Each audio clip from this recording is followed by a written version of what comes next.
So here we have it, and the belt here, and as you can see the belt is quite thin. In fact, in the buckle here you can see it's only half the size, and of course you can see where the clasp goes on the belt.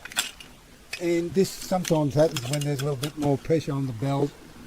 Bend over and got a lot of pressure on the belt. This may happen to some belts that are a little bit thinner.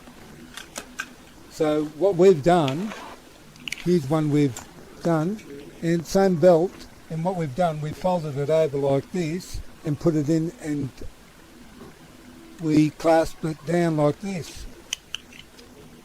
So if you stand by, we'll show you actually how it's done. It's quite an easy job to do.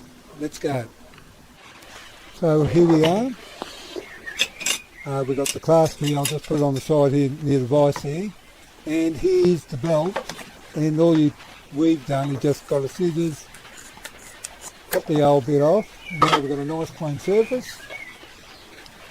Now we just fold a small proportion of the belt like this.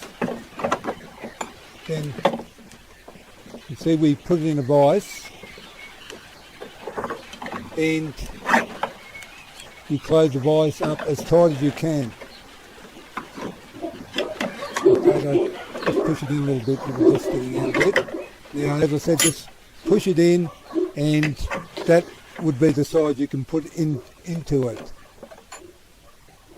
So as you can see, and this fits nicely in. You have to push a little bit hard in, but once you got it right in, you just squeeze the clasp like this. You can see it's quite tight fit. Once it's down, this thing is not going to come out of the buckle, as you can see. I hope this helps any people that have this problem. And well, I suppose, well, that's about it.